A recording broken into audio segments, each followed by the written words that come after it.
And so just want you to know. Man, I looked at that smile on your face just now. Mm-hmm. And the first time I ever wished I was a photographer to take that picture and let the world see that honesty and that integrity. And know some of the things I know, how you drive all over the country to chase us down. Chase us down. Okay? We move so fast. I don't know if you're married. I don't know if you're a family. I don't know if you're a wife. Okay? But when we get on here, we bosom friends. Anytime I see you, I stop whatever I'm doing. Hey, my man, how are you? Hey. Hey, man, what, that's, I owe that to you. It's the obligation that you have. How old are you? Oh, 36. So you don't have the right to do what 36 people do. You don't have the right to go to the dance or go to the party. You don't have a right to take that trip to Europe when I might need that plane fare to fly somebody else to feed my people that love me. Mm-hmm. You feed them. Oh, it's one thing being hungry from food. Right. There's another thing being hungry for information. That's right. And that's you to feed them. You got to be the farmer. You got to grow the crop. Huh? You got to till the grain. And at nighttime, when you hear something that sounds like water, you got to go see if the crop's going to be flooded. That's your job, man.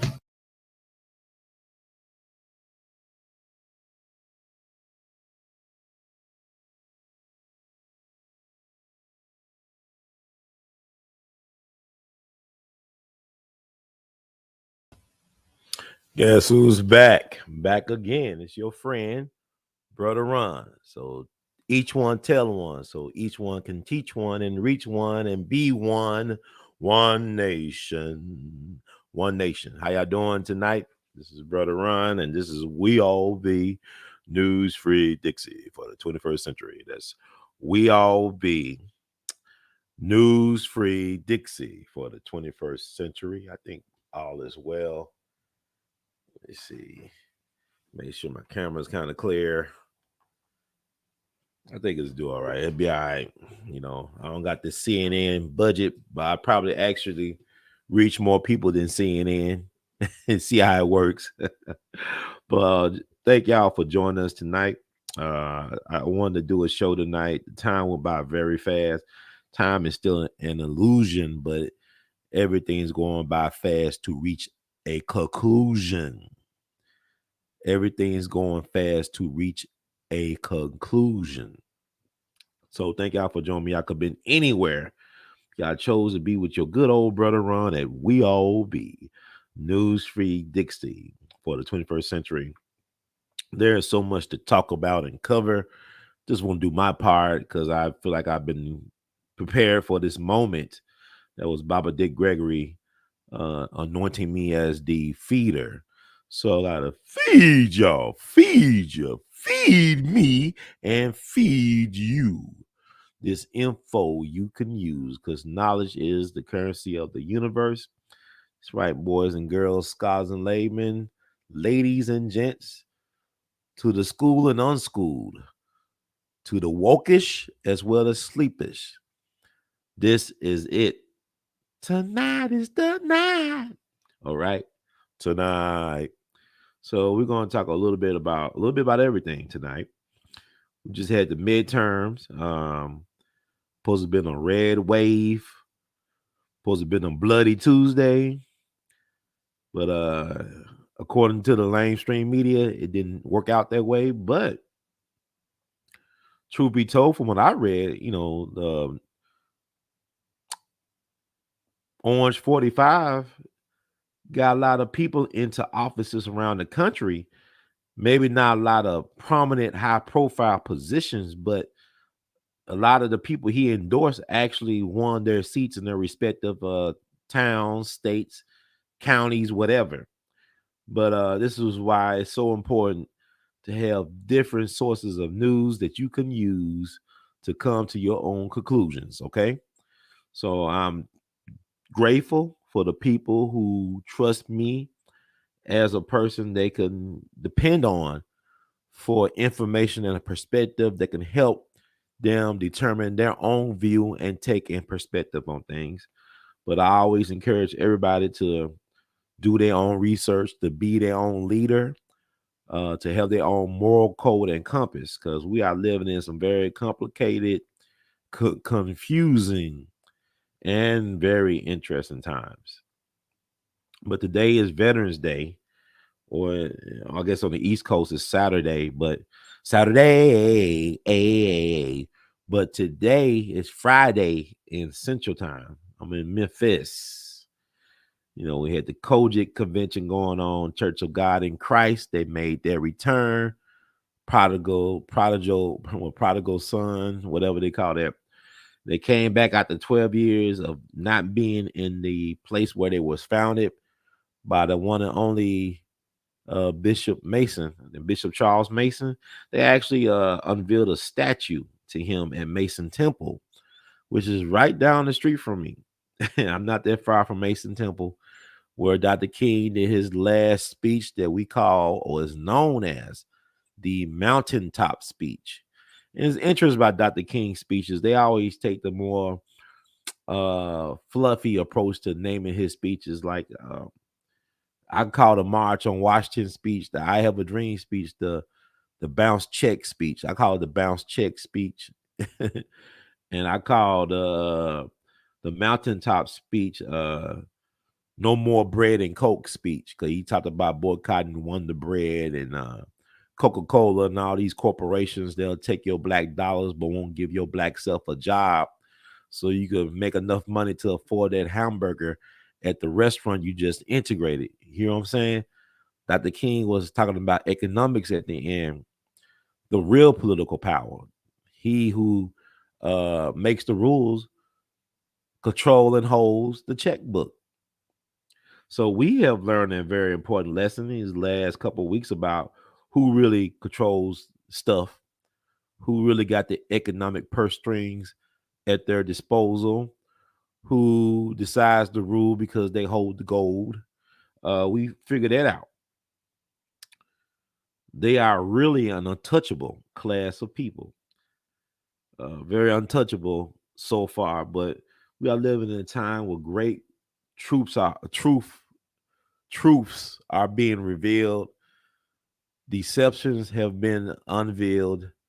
And I know that the best is yet to come, because people are now figuring out, they see the glitches in the matrix, and it's only a matter of time. And I, for one, want to be on the right side of our story, you know.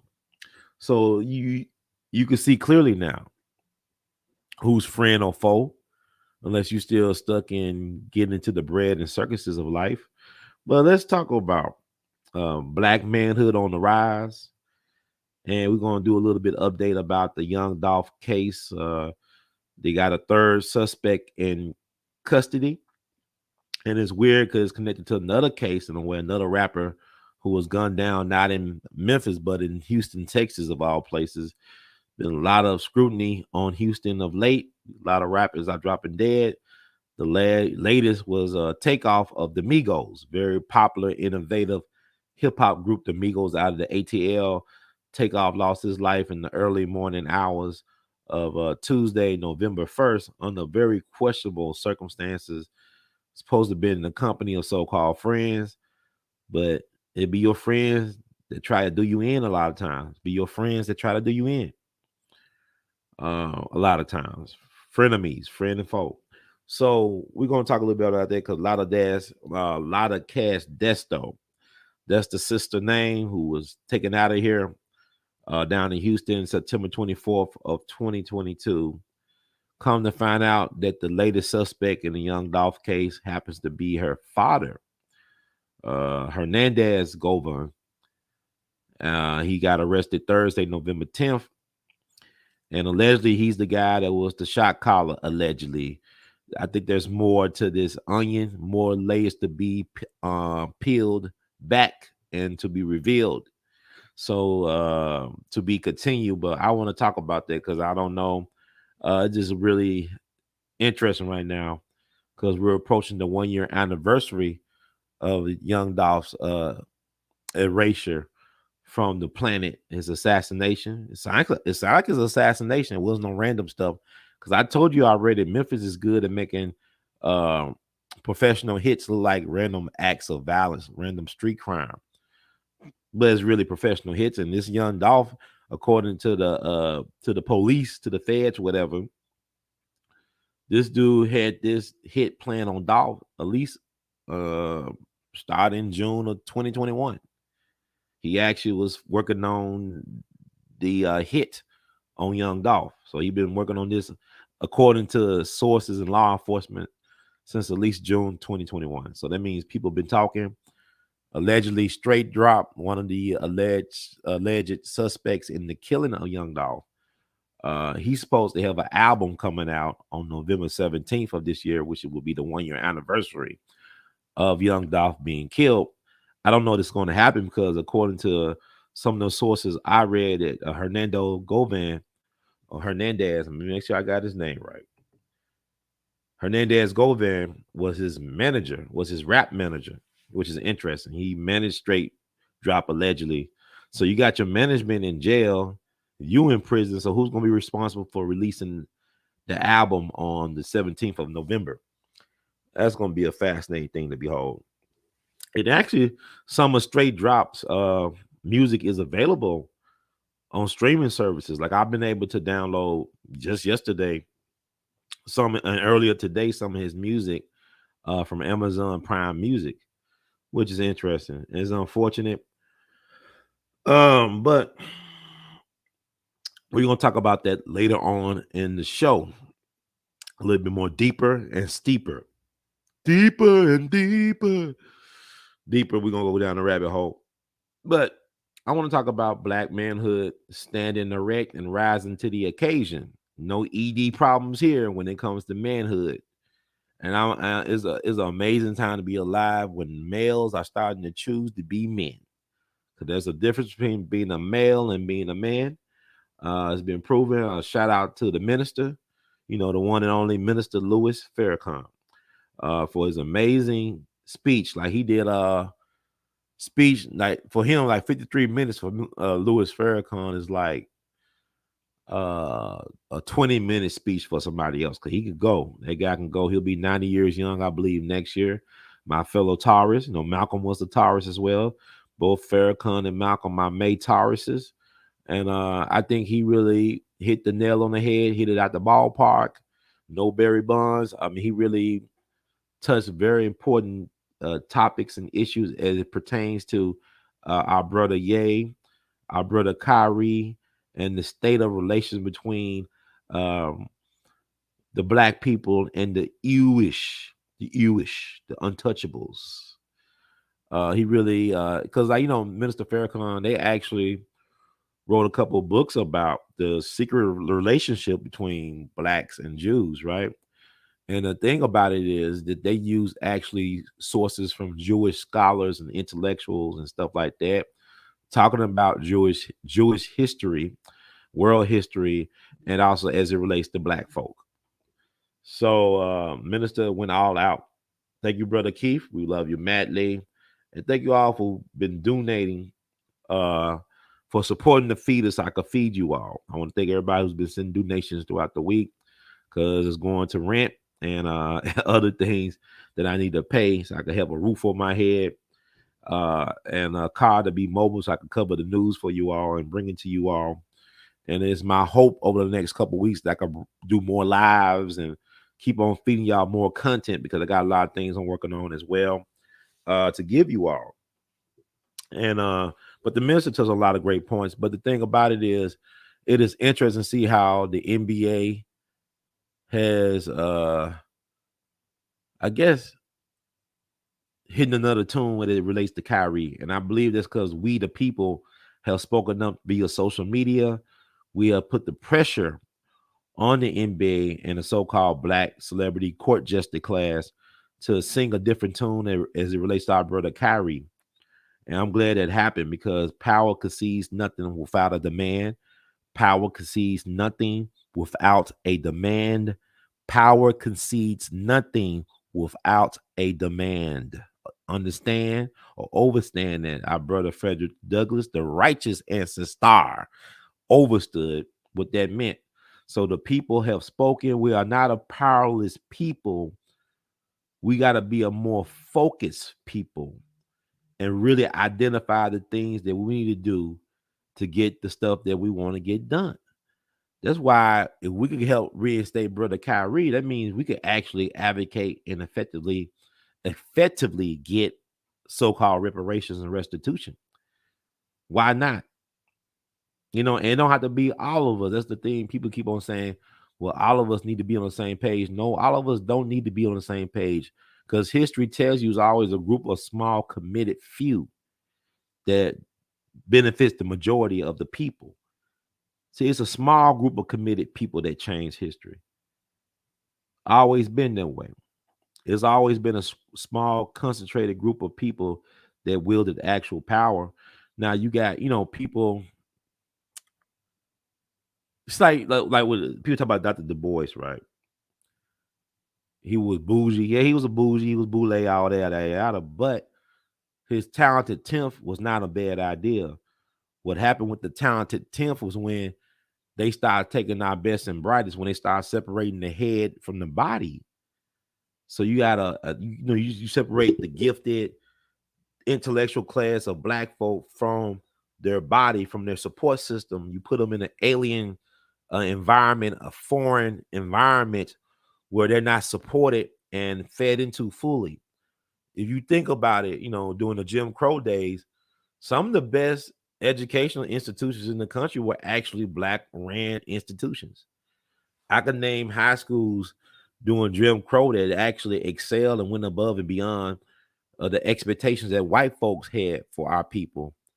And mind you, we were never, ever given all the proper resources and the funding and support systemically for us to create these extraordinary human beings, whether it be the educators, whether it be the students. We have created some phenomenal people who have contributed mightily to the investment, to the advancement, and the cultural enrichment of this country. High school, black and proud high schools, getting folks ready for the world, that take the world by storm. Go on and on and on. See, we gotta look at that narrative. A lot of our problems happen with us is when we was forced off the land. Think about all the issues that black folks have health-wise, living in the cities, living just to know the city I live in. You're dealing with lead poisoning in the pipes, right? That affects your nervous system, generational effects on that.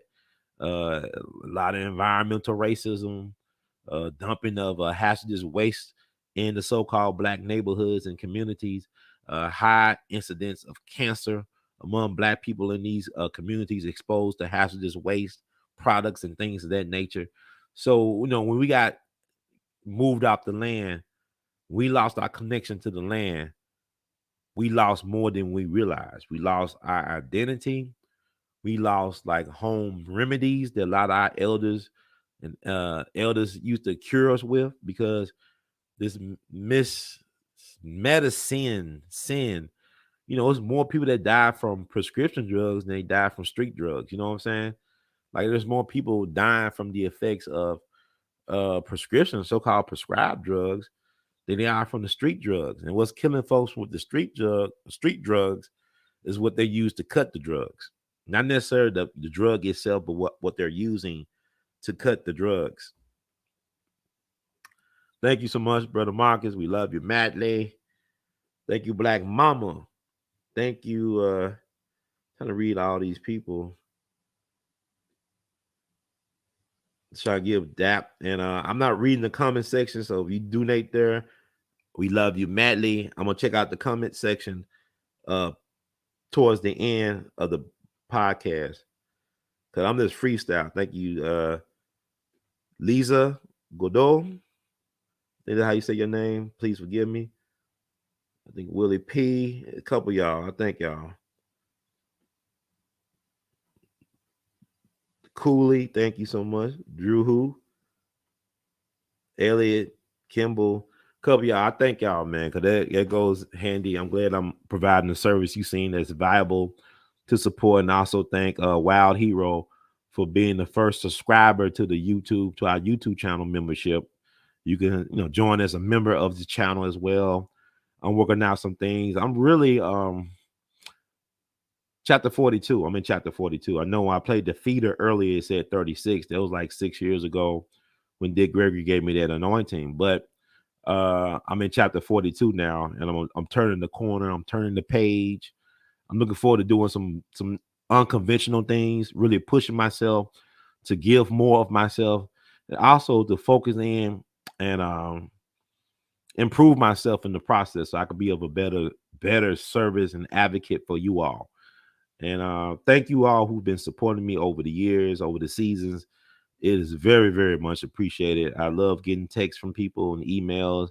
I may not always respond directly or right away or immediately, but know that I read the text messages, the emails, the voicemails, and I'll do my best in the future to try to be more connected to all y'all who are very serious about the work that I'm doing, who find motivation out of the things that I'm providing. I really appreciate that. It means a lot. It really do. But the Du Bois thing wasn't bad until they separated the head from the body. You make the head that's supposed to lead the village alien to the body, then there's the body rejects. Kind of like when you have a organ transplant. Sometimes when the body receives a new organ, it does not recognize it as being a part of the body, so it could reject the organ. People die from the organs being rejected that replaced their old organs, right? So you think about, you take our best and brightest. They was in a very supportive and loving environment.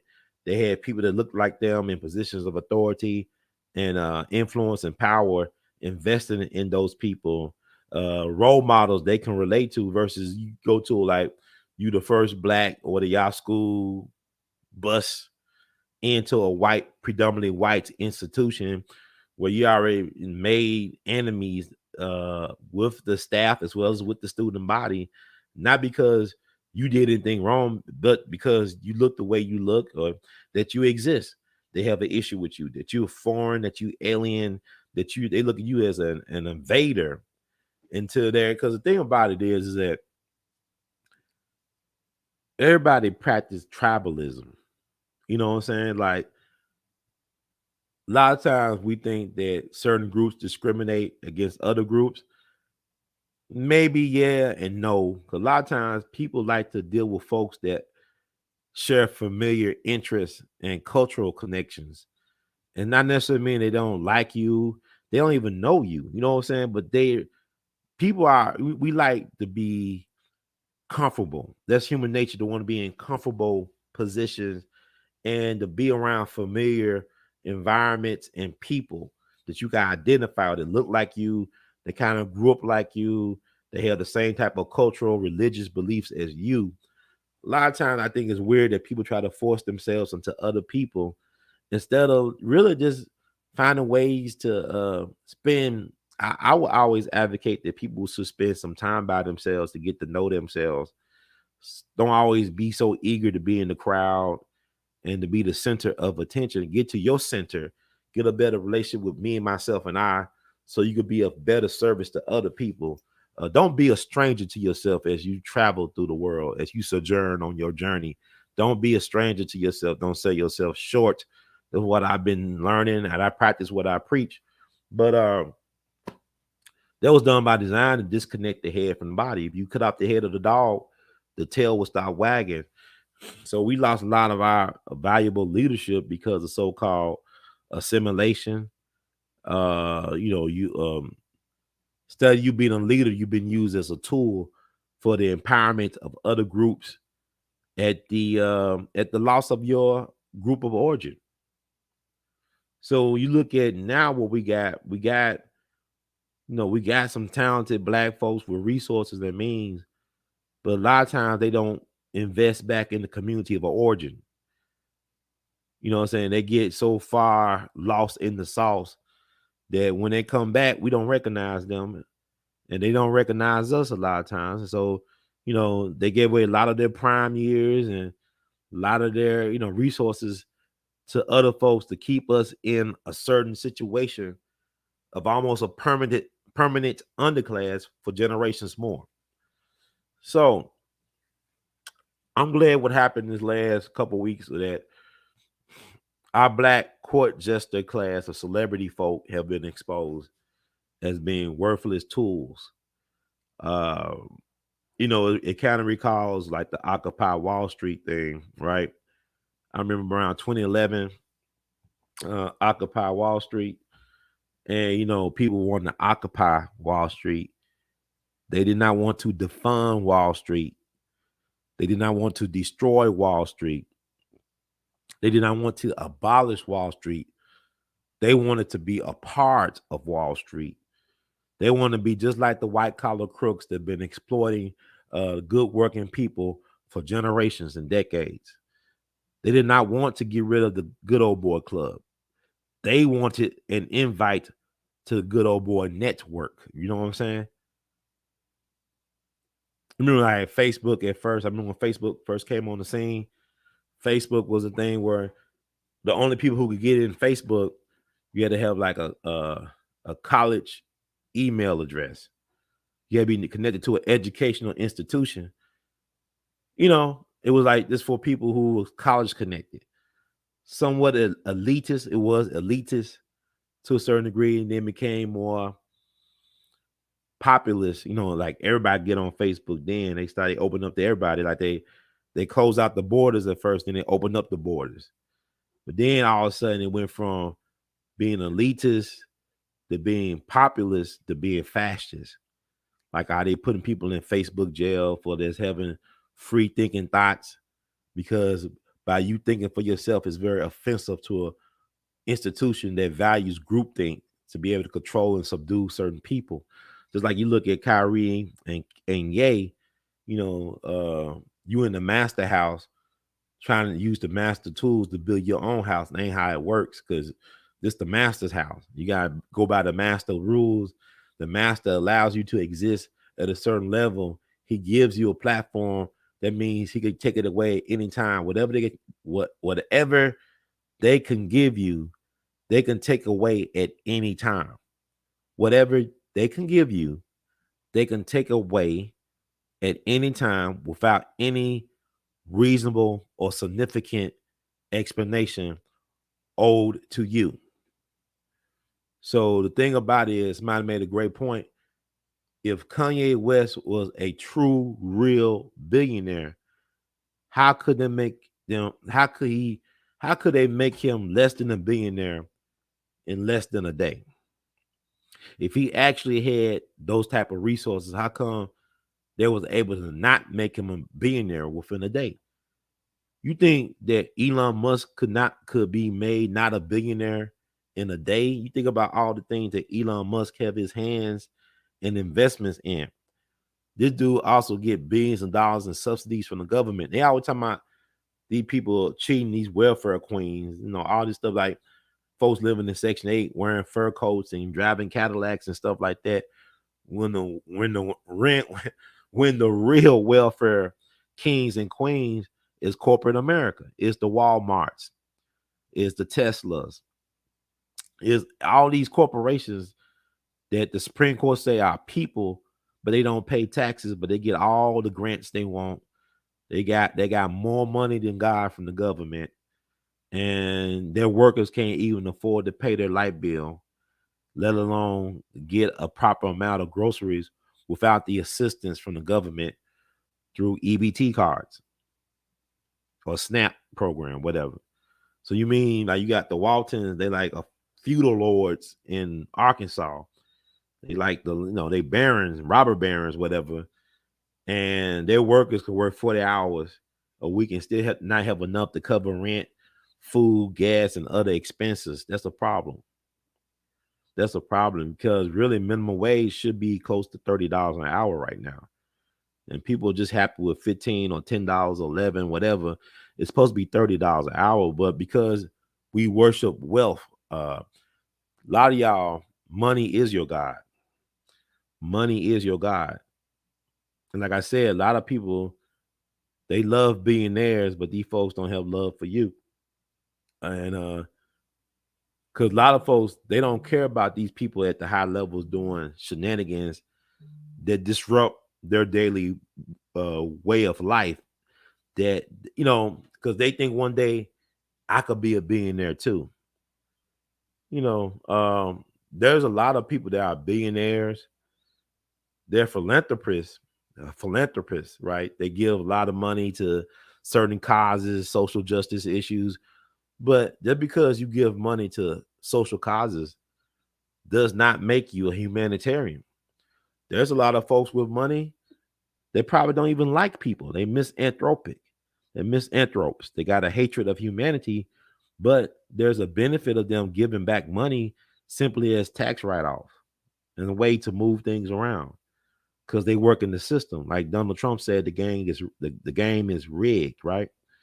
So it's weird in sports that people complain about, like a Kyrie making too much money, or Lamar Jackson asking for too much money, or Dak Prescott is overpaid, whereas Jerry Jones, the owner of Dallas Cowboys, he makes more money per year in the football game than some of the teams that actually win the Super Bowl. So really, Jerry is the wins every year with the Dallas Cowboys because of all the money he makes off the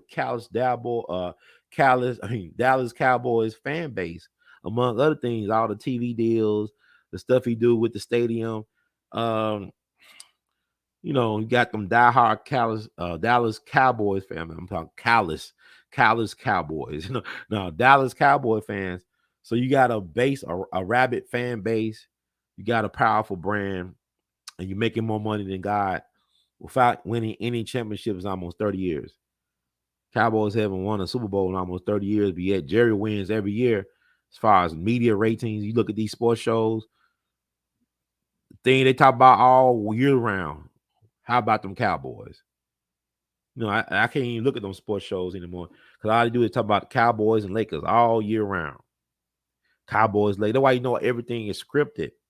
That's why I said after this Kyrie thing, I wouldn't miss watching those sports. You know what I'm saying? I wouldn't care for sports because really every day you live is a game 7. If you live a purpose-driven life, then every day is a game 7 because one day is going to be the last day.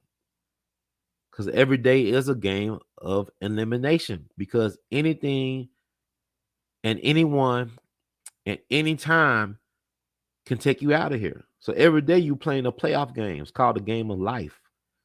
Every day you're playing a game of elimination known as the game of life. So why do I need to look at a grown man running up and down fields and courts and stuff, abusing their bodies for my entertainment? That's why I think it's weird that people say, well, no, these guys make all this money, but look at all the abuse and on their bodies, though. You got cats that, phenomenal football players, soon after they retire, they can't remember or recall if they ever played football. Some of these guys can't even, fantastic runners, fast, speed demons. Some of them can barely walk after playing football for such a significant period of time. You got to think about these guys been playing football since they was kids, Pee Wee League and all that stuff up to, junior high, high school, college, and the pros. That's a lot of wear and tear on the body. The body is not meant to take that type of abuse. Our bodies were not made to take that type of abuse, especially just for entertainment. So who am I to say they don't deserve more than what they're getting? They're sacrificing their bodies for a certain lifestyle, to help out their families, things of that nature. See, it's weird. Even look at Tom Brady, you look at a lot of these black athletes that come out the inner city and they want to buy a home for mama and all this stuff and put everybody on, cousin and them on. But Tom Brady was never under that pressure because he came from a very well-connected finance family, came from an upper middle-class family out of California. He didn't have to worry about, I got to go pro and all this stuff so I can get a home for mama and all that stuff. There's a lot of pressure on athletes, black athletes, to do these things, to be the savior of their families, and then to really understand or understand that within 5 years after retirement, a lot of these guys are broke. That's why it's so easy to buck break these guys, because they're trying to keep up a certain lifestyle, baby mama stuff. You got to pay for kids. And then you got to get an adjustment because you're not making that money no more, but it's still the child support course dragging you through the mud, baby mamas. There's a lot of stuff that goes. Then you look at your body breaking down. I remember, the great Junior Seau, one of the greatest defensive football players of all time.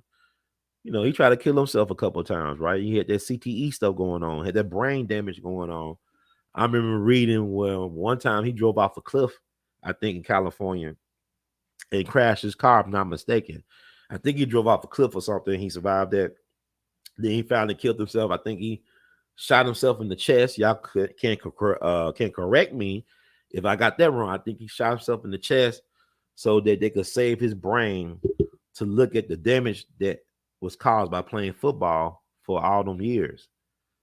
So is that type of not having that type of peace of mind worth winning a Super Bowl for? Worth destroying your body for strangers, for family? Is it worth you destroying your life and not be able to live until ripe old age? You know what I'm saying? Not be able to see your kids grow up and see your grandchildren come along. Is it worth that? So what I'm saying, I think it's weird that people got a problem with these people making as much money as they can while they can, because their playing career is not that long. I mean, most people ain't gonna play like Tom Brady has played. You know what I'm saying? Anybody playing no football for 20-something years at the professional level. They lucky if they could play 5 years at the professional level, let alone some 20 years. That's not even, that's the exception to the rule. But at the same time, I remember reading when the pandemic happened in 2020, right? Then basketball was canceled for a little bit. It came back. The bubble championship where LeBron and them won in this shortened season due to the pandemic. And people talking about how professional sports leagues were losing money. But Steve Ballmer, who was a business partner with Bill Gates and Paul Allen at Microsoft, he owned the Clippers, right? Brought it from Donald Sterling, the racist Jewish person who had a problem with the blacks. Even though he drafted a lot of black folks for the Clippers, but he had issues with the black. I think he had something with Magic, some type of thing that's probably they had like some type of interest relationship. But anyway, Steve Ballmer made a lot of money during the pandemic. That year when the season was short, he didn't lose no money. He made money. He made literally billions of dollars in that shortened season. He didn't win no championship that year, but he won at the bank. He took it to the bank. He was laughing our way to the bank. Thank you, Sister Tiffany, for your donation. We love you madly. Thank y'all. Appreciate it. He was laughing to the bank. But yeah, a lot of these athletes, they can't miss them paychecks like that. They struggling. Because I even remember when the NBA had the strike the several years before that. They had a strike season. And I think like people like Kobe Bryant was helping players meet their financial obligations. They were taking loans from people like Kobe Bryant. And like I said, they just really character assassinated Kobe after those so-called rape allegations, right? And now his image has been rehabbed after he died, the way he died, a horrific death. I don't believe it was an accident, but we talked about this on the show before. They do predictive programming where they had a cartoon on Comedy Central basically predicted his death, the way he was going to die in a helicopter crash, right? They try to take that down and cover it up. That way you know that there's a lot more going on than meets the eye. Even with Kobe, man, like I said, he was making moves that a lot of us weren't familiar with because we don't know these people like that. Kobe was making a lot of powerful moves behind the scenes. He was on his way to the billionaire boys club, like LeBron is supposedly. And they took him out of here because, like I said, I heard, he was trying to form a basketball league over in Asia somewhere. The NBA got a lot of interest in China. They do a lot of business with China. That's why they can't talk about how China does human rights, because they got too much money over there in China for the NBA. So it's deeper than a lot of people think. Even with the Kyrie thing, Kyrie, I mean, he's been consistent. People say, well, don't compare him to Ali. Why not? Why not? He is our Ali. Ali wasn't Ali when he was doing his Ali, and you know what I'm saying? People didn't really start embracing Ali towards the end when he could barely speak. When he wasn't able to speak the way he was able to speak when he was a younger guy, then when folks started embracing Ali, because then they could control the narrative. But I dare you all to go on YouTube and other places and find some of the interviews that Ali was doing back in his prime when he was protesting the Vietnam War, when he was protesting the draft. Ali said some very fascinating things about those other people that they don't talk about. They try to hide those interviews and speeches that Ali did when he was a young, strapping young man and in his prime, taking on the powers that be on his moral compass, standing on his square and standing on principle. There's a lot of stuff I heard that Ali did that you would not, if you heard the words he spoke and the way he spoke them, they'll be doing him worse than the Kyrie, because Kyrie didn't do anything. But if Ali was around in his prime, he might have saw that documentary, Hebrews to Negroes. He probably would have said some very real inflammatory stuff. Find the stuff of Ali talking about things that were very controversial. Because the thing about Ali, like I tell people all the time, people gotta understand, Ali didn't start getting in trouble with the government until he cut ties with the white businessmen who trained and made him as a boxer when he was Cassius Clay, the Louisville group. Them white, prominent, powerful businessmen from Louisville, Kentucky, his hometown, who sponsored him, who made money off of him. Like I said, it was a black woman named Alberta Odell Jones who brokered his deal with those white men. She made sure that he had enough money to retire on. She made sure that they put aside enough money for him to retire by the time he was 35. And you know what happened to that sister? She got thrown off the bridge into the river in Louisville, and nobody knows what happened to her, but it was a group of men that took her out of her car, beat her up, and threw her in the water, quite possibly while she was still alive. Quite possibly while she was still alive. So I want y'all to look into that Alberta Odell Jones case and say her name often. Teach your kids about her, learn about her, because she sacrificed and died. She made the ultimate sacrifice for our people. She was supposed to be meeting with a friend. Friend never met with her. It's like, it's just sad. Let's look into that case, because like, as much as we talk about Breonna Taylor, at least she got some type of justice. But there has never been any type of justice for Sister Alberta Odell Jones, Cassius Clay's lawyer, when he was doing business with the Louisville group. And she actually helped desegregate Louisville. She actually helped register voters. Y'all talking about Stacey Abrams.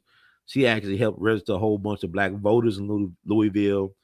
They was able to desegregate Louisville because of her efforts.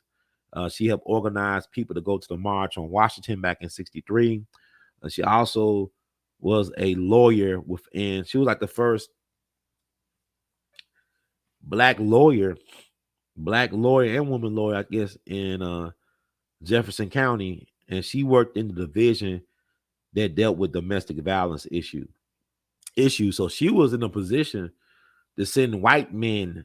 Hear what I'm saying? She was in a position to send white men to prison for beating up on their wives. So she made a lot of powerful enemies. But anyway, that's sad. But yeah, so like Kyrie, you taking money from these people. They give you a platform to be a star, so you biting the hand that feeds you. You being very disrespectful and ungrateful. That's how they see it. So, even though he didn't do anything wrong, he just, was being Kyrie. It's like with the jab stuff. He lost a lot of money. Kyrie Irving lost millions of dollars over these last couple of years taking principled stands. And from my understanding, the folks in New York who lost their jobs because they wouldn't take the jab, they are owed back pay. The court said you got to pay these folks. Not only do they get their jobs back, but you owe them back pay. So think about how much money the Brooklyn Nets and the NBA owe Kyrie. They just don't owe him an apology or being reinstated. They owe him millions and millions of dollars that he lost when he took that principled stand last year against not getting jabbed out. We be jabbing. We be jabbing, we be jabbing, we be jabbing. He took a principal stand and it cost him millions of dollars. And then you look at, well, where's Colin Kaepernick? Why he so quiet all the time? I don't care for, I don't know the brother like that, but I don't really care for those type of leaders. He's not a leader. Matter of fact, he had a deal with Nike, the same Nike that canceled Kyrie Irving. They gave Colin Kaepernick a golden parachute, right? Colin Kaepernick still had a multi-million-dollar deal with Nike when he was so-called standing up against the NFL as it relates to police brutality, which is still strange to me. How do we hold the NFL more accountable than the government, than the city halls? How are they responsible for police brutality? I mean, it's entertainment. It's just, all this stuff is theater. It's a farce. But Colin Kaepernick still got money from Nike. He still got paid from Nike, right? But yet Nike cut Kyrie Irving. See, Kyrie Irving was the real thing to me. Like what we want LeBron. Kyrie is what we would like to think LeBron James is. And LeBron showed his true face. He showed his real face. My thing is, I'm not upset by these people. I thank God that I'm living in a time where people are being exposed for who they really are. See, we got to pick sides. This is the time now. We can't say, can we all just get along? Nah, can we all just figure out who's who? Smiling faces, smiling faces. You know that song? Come on. Sometimes they pretend to be your friends. Smiling faces. See, people being exposed right now. My thing is not about getting mad when you learn the truth about anybody. Right now, I'm in that season where I'm finding out who my real friends and advocates are. There were folks I thought didn't like me or they were indifferent towards me. They turned to be one of my greatest advocates and supporters doing the work that I'm doing now, on and offline. Then I got folks I thought really was my brother and my sister. They let me down in key situations, but it's not even a letdown. It's a relief to find out who stands with you and who don't stand with you. So I won't waste my time and they won't waste their time. You know what I'm saying? We keep it moving. That's how I feel about life. So we are living in a world, like Kyrie said, where the insane are sane and the sane are insane in the membrane. To me, a sane person questions their sanity from time to time. I'm always questioning my sanity. And I'm still functional, but there's a lot of folks that I'm not crazy, I'm not this and that, but they do a lot of weird stuff. So you got a world where, Colin Kaepernick, he's applauded. Because you got to think about Colin Kaepernick, he's the strong, silent type, right? Because when you have them type, you can just create your narrative the way you want to create it. They ain't going to challenge it. Because what he did was really not challenging. He kneeling down. You got to think about the timing of when he started doing this so-called protest is when he lost his starting job as the 49ers quarterback, right? My thing, it wasn't a real protest anyway, because you look at somebody like Jackie Robinson, we talking about Veterans Day. Jackie Robinson was a certified American hero who took on the powers that be down in Texas when he was stationed in Fort Hood, right? He took on the MPs on the bus because they told him he got to move to the back of the bus. He said, this is the military. We don't practice them Jim Crow practices. I know it's Texas, but we don't practice that in the military like that. So Jackie Robinson, the bus driver, called the MPs, the military police, to come on the bus. Jackie Robinson was ready to get in the shootout with the military police over his rights to be a man in uniform, to be respected as a man serving the United States. And he became an officer in the military because the great Joe Louis recommended him for officer training. So there's a couple of things you read, some primary sources about the court martial Jackie Robinson. This happened a decade before Rosa Parks, back in the 40s during World War II, where he took on the system and won. And Jackie Robinson was unique. I know Chadwick Boseman played Jackie Robinson. If you ever heard an interview, Jackie Robinson did his own biopic back in the day. Ruby Dee played his wife. Ruby Dee was fine, boy. She's fine. And Rachel Robinson, she just turned 100 years old not too long ago. Shout out to the widow of Jackie Robinson, who made it to the century mark. But her husband died in his 50s. And, he died. He was legally blind. People thought Jackie Robinson was 80 years old when he died. He was just in his 50s because these white folks wore Jackie Robinson out. But Jackie Robinson was interesting because he kind of I love one of my favorite baseball players is Tony Gwynn. Tony Gwynn is from South LA. He's from the hood. But when Tony Gwynn sounded like a white dude. You know what I'm saying? Like he didn't sound like he was a hood guy. Now, well, I talked to Ted Williams the other day, and Ted, I tell you how you hit that ball, Ted. Gonna hit it right now. You get hit in the center and the core. I love Ted, and Jackie Robinson talk like that too. I guess it's a California thing, because like the white folks thought when he would call them when he was in the military, they thought he was a white man talking on the phone. When I had to talk to Branch Rickey and all that stuff, talk to Branch Rickey, and then like the white dudes thought they were talking to another white man, so they'd be saying some racially insensitive things about black people, and Jackie Robinson will go off on them. Jackie Robinson had a temper. Like I said, he was lucky that he didn't get killed that day when he was confronted by the military police down there in Texas. And I think one of the reasons why they had offense, the bus driver took offense to him, because he was sitting next to another peer's wife, and she was a white woman, but she was really black. But if you look at her, she's like she was a white woman. So they thought, oh, he's sitting next to this white woman, and this the South and all this stuff. But that's another story. But anyway, Jackie Robinson talks about in his autobiography how he never stood to salute the flag during the national anthem. Like he would not stand. Like Jackie Robinson did not. This is the guy who military, baseball hero, American hero, but he refused to stand to salute the flag during the national anthem, because he said he never felt like he was treated like a real American. Even though he did all these things for his nation, he served his country and all this stuff, he felt like he was never treated with the respect he should have got. Think about Jackie Robinson was not even the best athlete in his family. His brother was probably the better athlete. His brother actually competed in the Olympics with Jesse Owens back in 1936. And his brother ended up being a janitor, I think, in Pasadena, California, where he's from. Jackie was born in Georgia, but he was raised in California. I think his brother ended up being a janitor. His brother probably was a greater athlete than he was. And speaking of that, look at Shannon Sharp, how he acted towards Kyrie. It was sad to see that, because I used to like Shannon. I thought he was like one of the real deal. He's a Georgia boy, but his brother was one of the greatest wide receivers that ever played a game of football, Sterling Sharp. And I wish he didn't get hurt, because had he not gotten hurt, Sterling Sharp is kind of like, and you look at hip hop, right? It would be like the rapper DOC.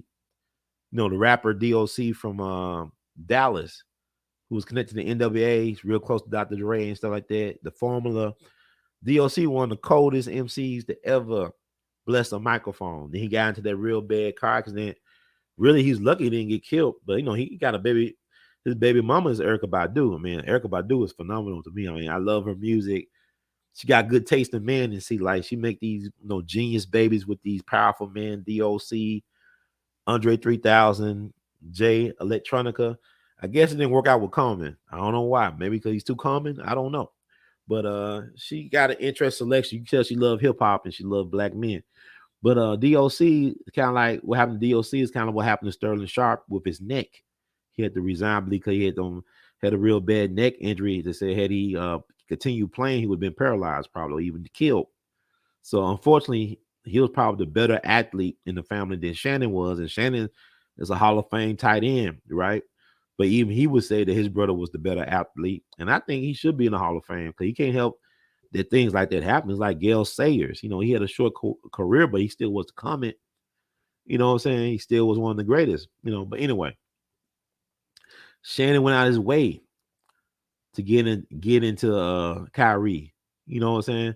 Like all these athletes, Shaq shown the film in one of his movie theaters. The guy showed the film in one of his movie theaters, and he was talking crap about Kyrie. They called the man an idiot because he had a different way of viewing himself as it relates to the world. He wasn't an idiot. He's a thinker. He's a deep thinker. He's a philosopher. I think he's very genuine. If you told me that he hated somebody, I couldn't see it. Really, Kyrie is almost like a hippie. He's like a black hippie. He would have fit in good back in the day. That free love scene, at the Berkeley scene out there in the West Coast. He's just like a throwback, but I think Kyrie would have been comfortable, standing and sitting with Ali. I could see him being in that famous picture with Jim Brown and Kareem. Kareem has been a really surprise to me. As he got older, he got very conservative. I don't know what happened. Maybe he was always like that. But you know, in that picture with Bill Russell, you know, Kareem, Jim Brown, and some other athletes all surrounding Muhammad Ali. I think Kyrie would have been in great company. He would have fit right in because he's a throwback to that era. You could tell Kyrie would have been one of them people that would have gave a lot of money to the Black Panther Party. And that's another thing. You know, you can't go by looks, and we got to do our research. You know, Jimi Hendrix gave a lot of money to the Black Panther Party. You know, Judge Joe Brown be talking about Jimi Hendrix. Judge don't even like music like that. According to him, he don't like music. You know, he thought the Jackson 5, he thought Rats sounded better than the Jackson 5. This is his business. But Jimi Hendrix actually did give money to the Black Panther Party. Like, there's a documentary came out back in the 70s about Jimi Hendrix, and they interviewed his girlfriend. His girlfriend was interesting. Like, she makes Superhead look like a choir girl. I can't think of her name off the top of my head. She's a beautiful brown-skinned Black woman. I want to say she was originally from Georgia, if I'm not mistaken, but she was girlfriends with all the greats back in the day. It's like every dude she got with ended up dying a crazy death. Like, she was the girlfriend of Little Willie John. You know, she got the fever. He sung Fever first. Then he sung Grits and Groceries, Eggs ain't Poultry, and Mona Lisa was a man. Little Willie John was a cat who taught James Brown how to perform at the Apollo Theater. Little Willie John was the dude that Jackie Wilson, Mr. Excitement. I love Jackie Wilson. He was afraid to go on after Little Willie John because Little Willie John was that one.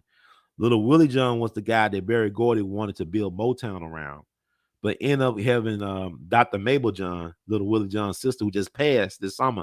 We just lost Dr. Mabel John. She was the first lady of Motown. She used to drive Berry Gordy around when he was getting Motown together. She was the first woman signed to Motown, and she was a Rayette. You know, she used to sing with Ray Charles, but that was his sister. Little Will John was able to do it. He went to King Records where James Brown went and all that stuff. You know, did business with the Jewish guy Sidney Nathan, who ran King Records and stuff like that. I believe he was on King, but he's forgotten about today. Little Willie John is the reason why Stevie Wonder called himself Little. He called himself Little Stevie Wonder in honor of Little Willie John. But he used to date the lady. He died under suspect circumstances up in prison in Washington State. Then James Brown dated a woman. You know how James Brown died under questionable circumstances, Christmas 2006. Some people think he was poisoned and murdered. His son-in-law thought that, and his son-in-law got killed in his driveway not too long after that. Sam Cooke, she messed around with Sam Cooke. You know what happened to Sam Cooke in December of 64. She messed around with Jackie Wilson. Jackie Wilson died a crazy death. So she was like a Black Widow, but she was like Superhead before Superhead. And she talked about in the documentary how, you know, Jimi Hendrix would buy a lot of the Panthers papers, the newspapers that the Panthers published. He'll buy a lot of those and read them voraciously. And he gave a lot of money to the Panther Party. And that could have been what killed him because Jimi Hendrix did not die from a drug overdose. He was murdered. His manager was Mike Jeffrey. He was British intelligence, MI6. That's the equivalent to the CIA over here.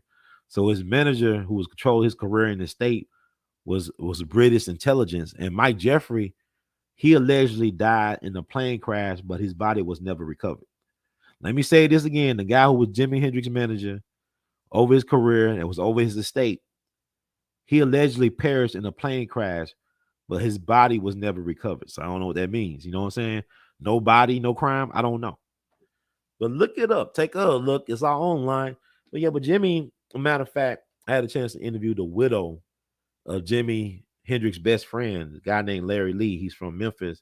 He played Woodstock with Jimmy when Larry Lee went to Tennessee State on a baseball scholarship. He met Jimi Hendrix and he started gigging together. Like when people like Curtis Mayfield and the Impressions and Aretha Franklin would come to the Nashville, they'll be in a backup band, you know, because Jimi Hendrix played with everybody, Isley Brothers, Little Richard, everybody, Sam Cooke.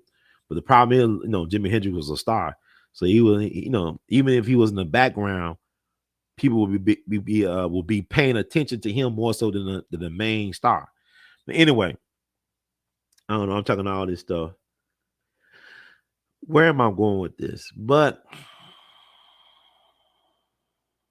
I don't know where I went with this. But around the world, I don't know where I'm going. But the Jewish people are involved in all levels. Like I said, King Rackets with James Brown worked that. Little Willie John, Jewish guy, Sidney Nathan ran that, right? So even in the sports world, think about why are they going to have a former black basketball player be the commissioner of the NBA? Who's been the last two commissioners of the NBA? What is their religion? You know, David Stern, was he ever a basketball player at any level? You know, but I'm saying this is what we're dealing with. And how can you say you want reparations when you can't talk about certain people who may need to be addressed as it relates to the reasons why you need reparations? You can't mention them by name. You can't point them out because they'll call you a name. And really, it's just folks being anti-Kemetic. Anti-Kemetic is what people being.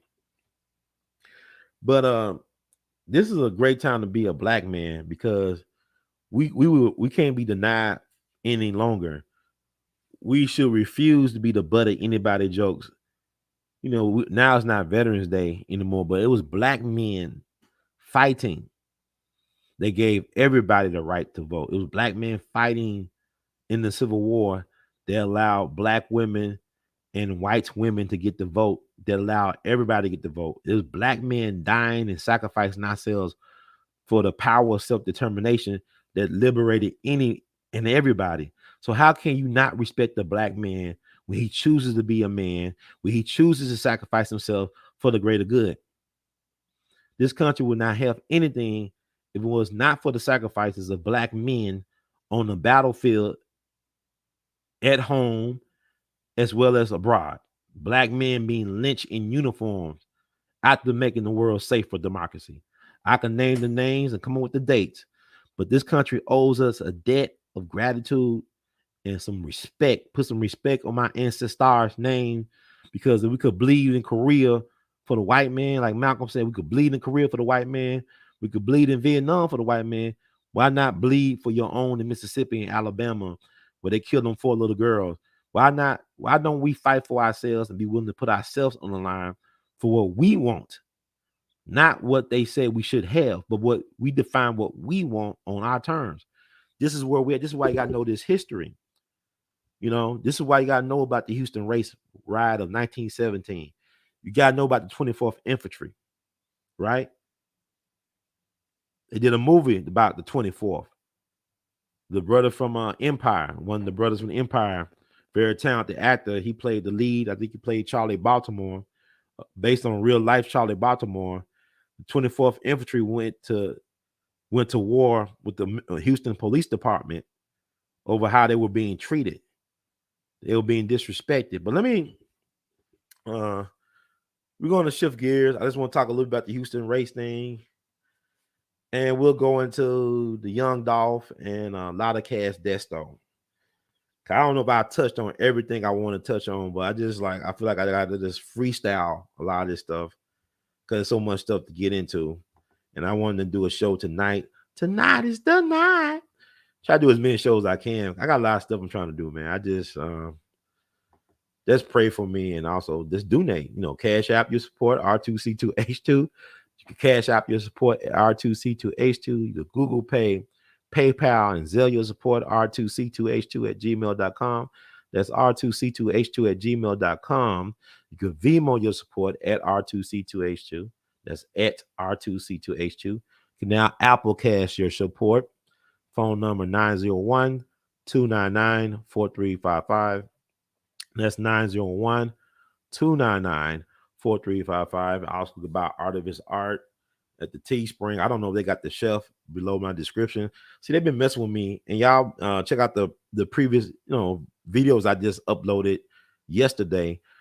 In particular, one about YouTube messing around with this work I did as it relates to the mysterious hanging death of a young brother in Mississippi, Frederick Jermaine Carter, back on December 3rd, 2010.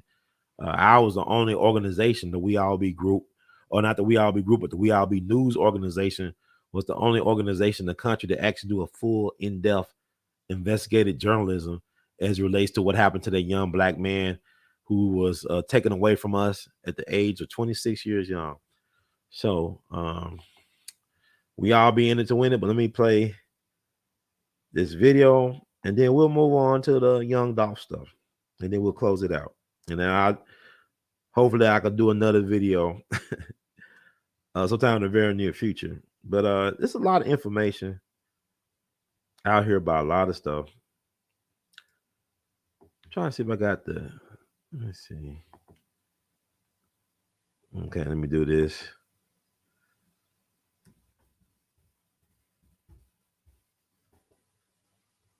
I guess I put a lot of pressure on myself and also other representatives of new black media. We got to dig a little bit deeper than what we've been digging to get these stories out about our people, because it's very important. That's not for sensationalism and clicks and likes and views, but to actually be feeding our people pertinent information that y'all can regurgitate, to your people. You can spread the word because it's each one teach one, right? Trying to find the I hope this stuff come out right. Sometimes, like, I notice I do certain live streams, sometimes the audio will be distorted afterwards. I don't know it, but you can always find this stuff while you can. And I would suggest people like start downloading some of this stuff into your archives, because they scrubbing the internet of all this great history. They're trying to scrub, like I said, like they're doing the videos I did about the young man found hanging in a white neighborhood. They scrubbing it out the internet, but I do got it back up. And I do plan on putting it back out, the videos that were taken down. They took about 10 plus videos around that night of some of the work I've done over the years. Sometimes they'll suspend me from streaming and stuff like that for a week at a time, whatever. It comes with the territory. So I do this for the love of my people and know that we'll be all being in to win it. And we're going to play this.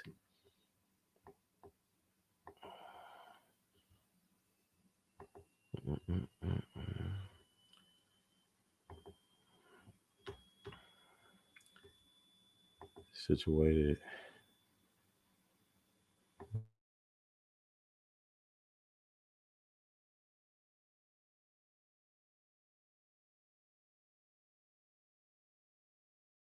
People visit national cemeteries to enjoy the pristine grounds or to visit a loved one. As they walk by, they often don't realize how much history there is behind the headstones that's around them.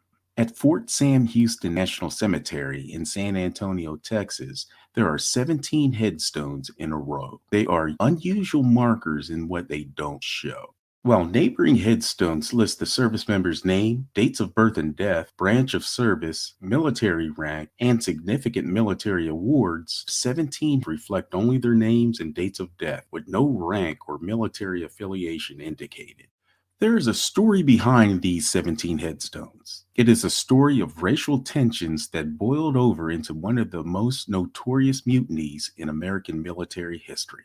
And it is a story of how this incident forever changed military justice. The 3rd Battalion, 24th Infantry Regiment, was a unit of Buffalo soldiers, black enlisted men commanded by white officers. After the U.S. joined World War I, the Army expanded dramatically in size. To accommodate the training of new draftees, camps were constructed across the southern tier of the United States throughout the summer and fall of 1917. In July, the soldiers of the 3rd Battalion were sent to guard the construction of one such camp, Camp Logan in Houston, Texas.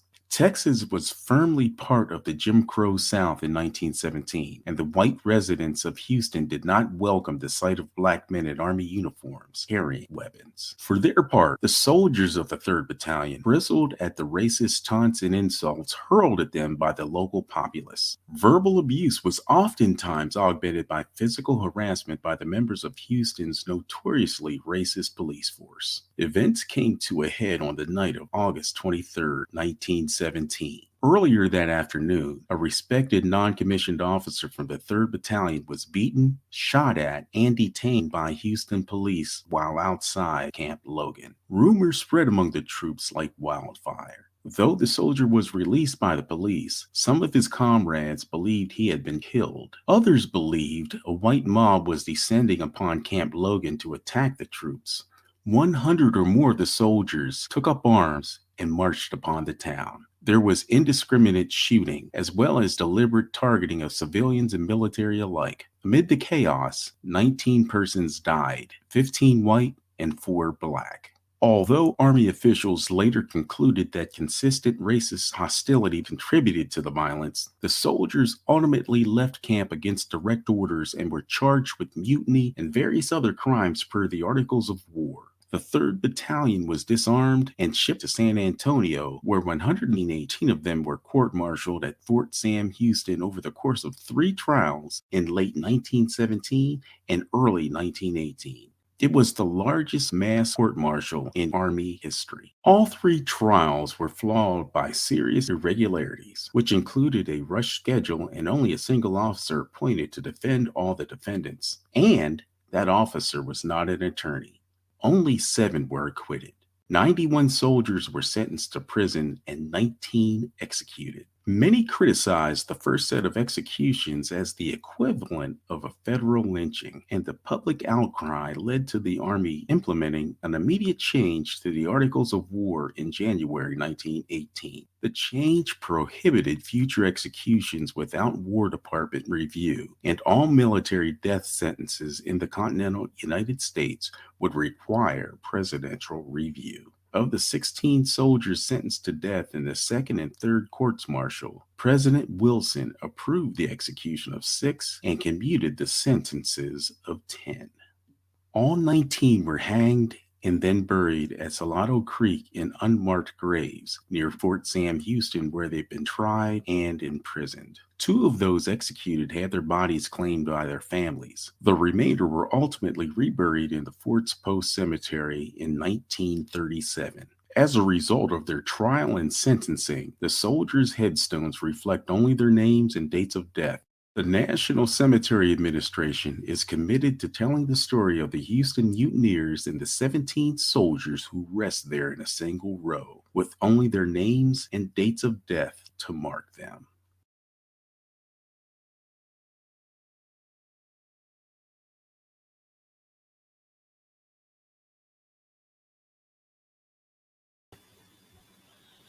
Yeah, so that's about the 24th Infantry Regiment, or the 3rd Infantry. Oh, yeah. But the movie The 24th does a great job of dramatizing that situation with them, those Buffalo soldiers, what they were facing in Houston. And, at that time, they were seen as I got my microphone on. Okay. They were seen as villains, that they mutinied. They didn't mutiny. They marched on Houston to protect themselves and the black community against white terrorism that was spearheaded by the Houston Police Department. And they were tricked because a lot of them guys, the first 13, they didn't know they were going to be hanged the day they hanged them. You know what I'm saying? It was like it was a rush judgment thing. Like there was no presidential review involved in the first 13 when they got hanged.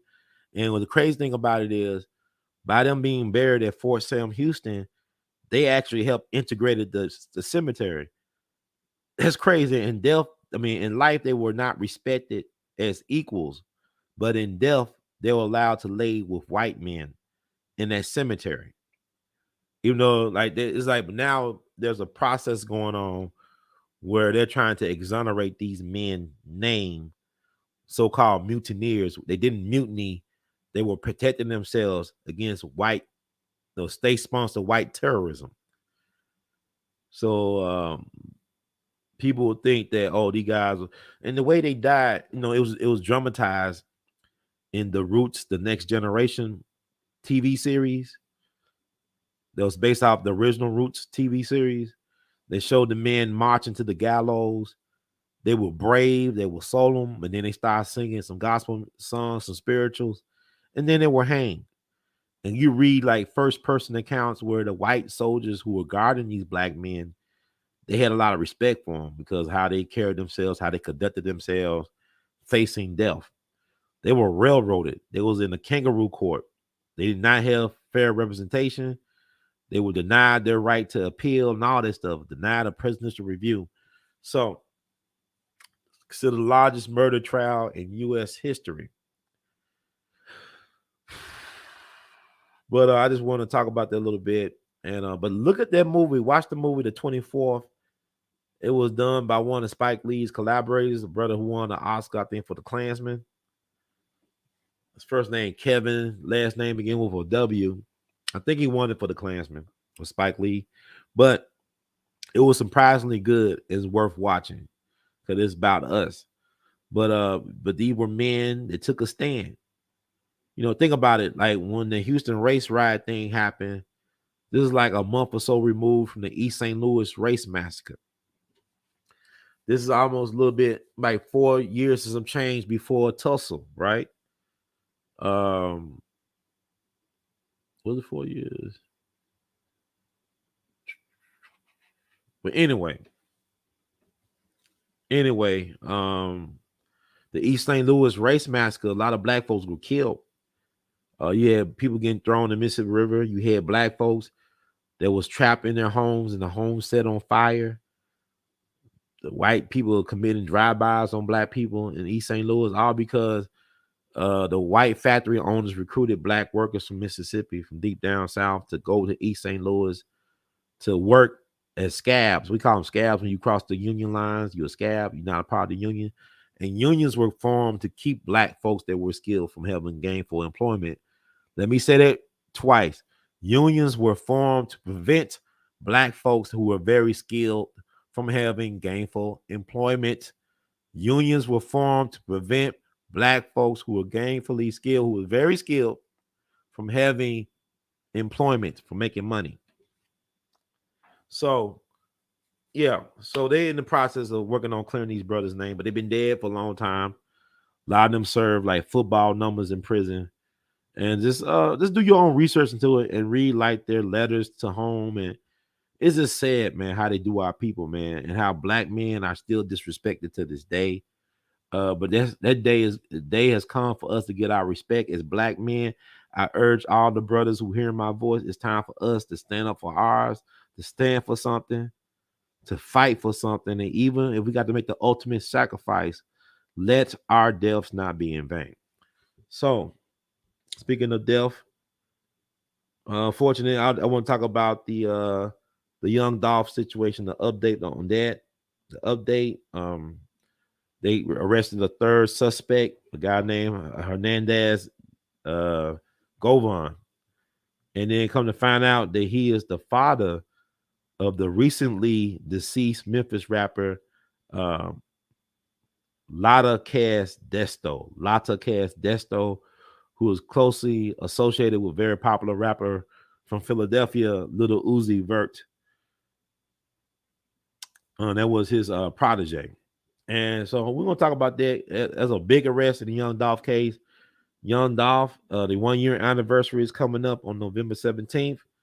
It was truly an honor to do a Young Dolph tribute at the 2022 Jimmy Lunsford Legacy Awards at the Orpheum Theater. I have the footage. Folks were juking, doing their thing, and it was impressive.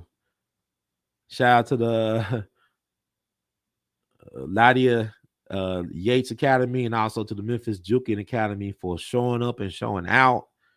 We presented the award to Young Dolph, one of his cousins, one of his close older cousins. She was all repping Young Dolph. Had a chance to talk to one of his beautiful sisters via the phone, get a better insight and understanding into her brother, Adolph Robert Thornton Jr. So now there's been a third suspect arrested, brother named Hernandez Govan.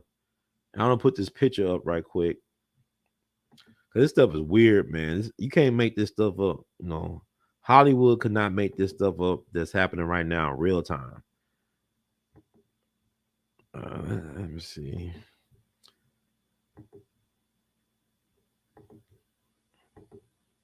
Okay, I want to show those pictures right there. He didn't get a chance to pull down his Facebook page. I went on there. There's a lot of interesting information about Mr. Hernandez Govan. I see that we got some of the same friends. I don't know if I went to school with him. We're around the same age, but some of the people in his friend list, they're mutual friends of mine. And these a lot of them people were people that I went to high school with, Overton High School.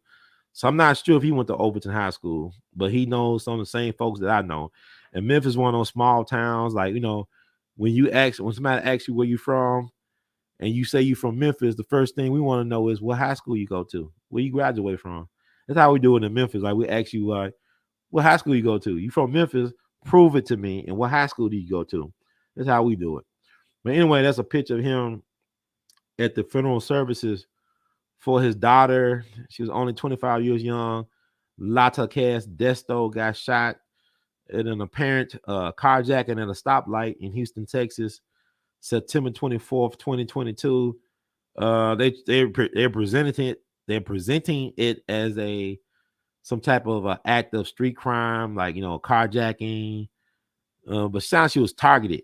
You know, now there's rumors saying that a lot of Desto allegedly was at some type of a card game or dice game organized by the Prince family. I don't know if that's true. There were people throwing out there. There was a couple other things that people said, like, you know, she made a diss record with this Jacksonville rapper named Julio Fulio, and she was dissing his dead ops, this guy named Leaky. He went by Leaky, who died, I think, in 2018. And she was dissing him. I'm like, you know what they do, like the drill rap stuff from Chicago, that spread all over the place. So I guess how you diss the dead and drill rap is that you say, I'm smoking a pack of so-and-so. I'm smoking a pack of so-and-so. That's like, I'm smoking my enemy. I'm smoking my ops, right? So I don't know why she got into that, because she's a Memphis girl, got into some Jacksonville stuff, right? So she said a line by smoking a pack of Leaky or whatever in her own way. And people were trying to connect that to her saying that on Leaky, talking about somebody else dead ops out of Jacksonville, but she got killed in Houston. So we're going to dig a little bit into that. But this is photos of her father with Little Flip, one of my favorite rappers from the H-Town, Little Flipper. You know, think about Dolph is Flipper. You got Little Flip, who's close to Hernandez Govan. I don't know if they biological brothers. I mean, he said it's my brother. And you got Little Uzi Vert, a very, very popular rapper. Some folks felt like, you know, Little Uzi may have sacrificed Lotta Desto. I don't know if that's true or not, but you know, but they try. I like he's a Satanist as well. I mean, I think he likes Marilyn Manson. I don't know if I don't know if there's a gimmick he does, but Little Uzi was the cat. They put the expensive diamond or gem in his forehead. I guess it's surgically implanted in his forehead. But allegedly he's a Satanist. I don't know, man. I don't listen to a lot of stuff. But I listened to the song he did with Lotta Desto called Lunchroom. He got a pretty good flow. He's good at what he does. I'm not a Little Uzi Vert fan, but he does have talent. He got a unique flow. But anyway, I want to read what that says. And this is off his Facebook page. I'm surprised it's still up. He was arrested yesterday or on Thursday. They said it's October 8th. Special thanks to my brother Little Flip for sacrificing his valuable time to come support me when it was needed. Little Uzi Vert, you a real one for sure. The love you showed my kids today, they will never forget. Long live Desto living, you know, all that. So that's him with Little Flip. And it's interesting he used the word sacrificing his valuable time. I ain't gonna read too much into that. He's saying he's a grieving father, right? I ain't gonna read too much into that. And I also want to share something else as well, too. I thought it was interesting. That's going on his Facebook page before I did this show. Like I said, I took a couple of screenshots for posterity, because once you delete something, it's not really deleted, right? Nothing's really deleted once you put it out on the internet. Somebody screenshot it and saved somewhere. Let me see what he said. So much stuff to talk about. I want to pull this up because people made a big deal out there on social media. Pull this up. And thank y'all for supporting me, for being patient. Let's find this stuff very fascinating. Okay. This is what was on his Facebook page. I think y'all can see it. Okay. I think I cursed you, Destiny, with my lifestyle. I apologize, baby. So he said that October 26th She got killed September 24th. And there's some interest, other things he said. We're gonna talk. I mean, this guy's he's a character, right? Uh Looking at the word choices, cursed. Then he said sacrificing, curse, sacrificing, right? Interesting selection of words. So his daughter was unique. I never heard of her until she got killed. There's a lot of people I don't never hear, like these rappers. I never hear of them because I'm an older person. I'm Tupac and all that, Jay-Z, Nas. Those are my type of rap. DMX. A lot of these young people I don't hear about until they die. Then I go listen to the music. Man, they had some talent. But the music industry is geared towards young people anyway. They market towards young people. But this is word choices. But I listened to some of her stuff, Lotta Cass Desto. She had a unique flow about her. She had a unique persona, had a unique flow. And I'm guessing in this situation, she's an innocent, but she's also collateral damage because her father allegedly helped plan the hit on young Dolph. And he was planning this hit starting in the summer of 2021. And they finally got Dolph in November 17th, 2021.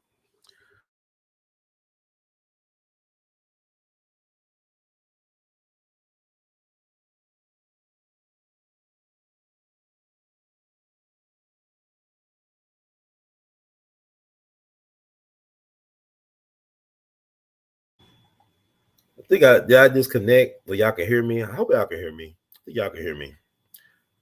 I'm gonna read some stories connected to this.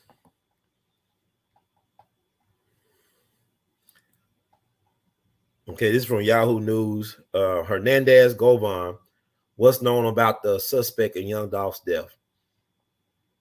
A third suspect has been arrested and charged with first-degree murder in connection with the fatal shooting of Adolph Thornton Jr., better known as Young Dolph, one of the most successful rappers to emerge from Memphis in the last decade. Hernandez Govan, 43, was arrested Thursday. Memphis police have not detailed how investigators believe Govan is connected to the November 17th, 2021 shooting that killed Thornton while he was inside of Makita's homemade cookies on Airways Boulevard. Shelby County District Attorney General Steve Mulroy confirmed to the Commercial Appeal that Govan is a person of interest in Thornton's death. Govan is suspected of putting a hit on Thornton before his death, Mulroy confirmed. Govan is additionally charged with attempted first-degree murder and conspiracy to commit first-degree murder. The former charge likely links to Thornton's brother, who was with him when he was killed inside of Makita's. That's Makita's cookies on Airways. The latter charge of conspiracy is more ambiguous. The date of the conspiracy charge on Govan's booking sheet is June 1st, 2021, several months before Thornton was killed. As of Friday morning, court documents that could offer insight into Govan's alleged involvement were not available in the Shelby County Criminal Justice Portal, likely because of the Veterans Day holiday, a death in the family, and a stint in federal prison. Govan has previous convictions both at the state and federal levels.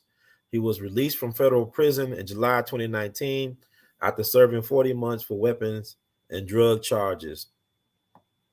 The nature of Govan's convictions in state court was not immediately clear.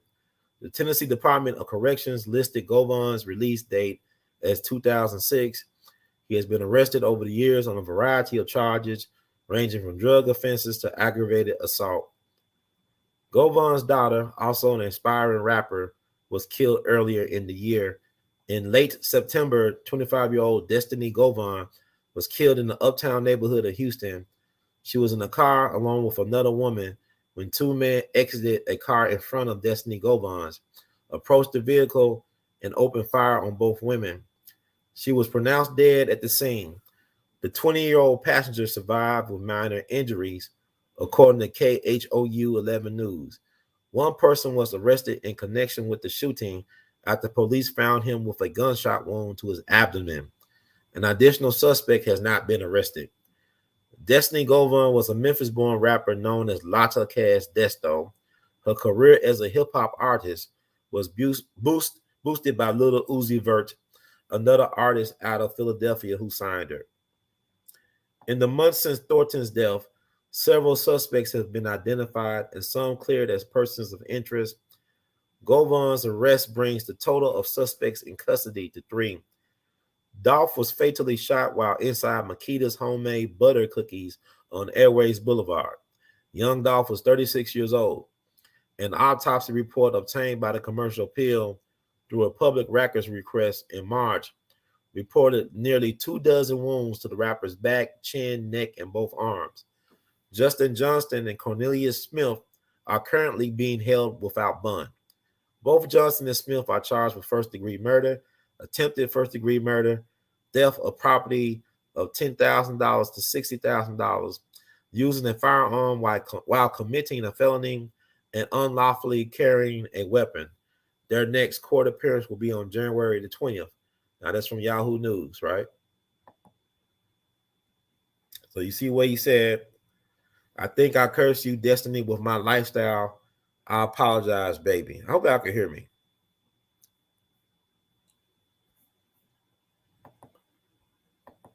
Okay.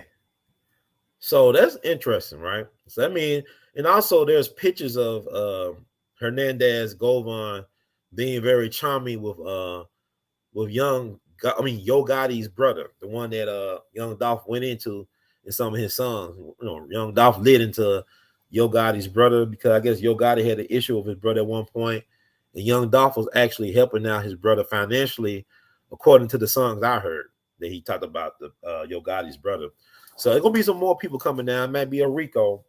I wouldn't be surprised if some rappers allegedly may be coming down, some well-known ones, the ones that I know, without them having to be dead, you know, because a lot of these cats I don't learn about until they dead. So even a lot of cats, Desto girl, like she was just collateral damage because of her father's sin. And I was looking at his Facebook page. You see, it seemed like he made his money off of sports betting. Like he was into sports betting on professional sports teams like football and basketball. And I want to show this other stuff I saw on his page.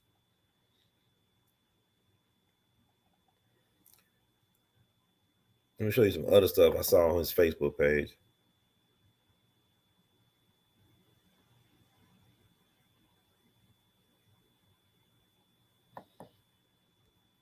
Let's see. So much stuff to talk about. But I just want to make sure I talk about this because it's in my city. And I know a lot of people got a lot of stuff, man. Talk about all these rappers' death. I ain't gonna get too much into conspiracy and all that. I don't know all that stuff.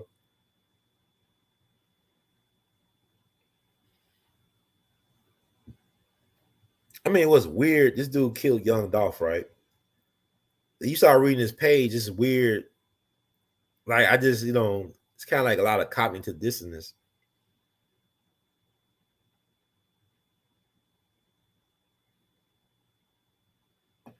Trying to see.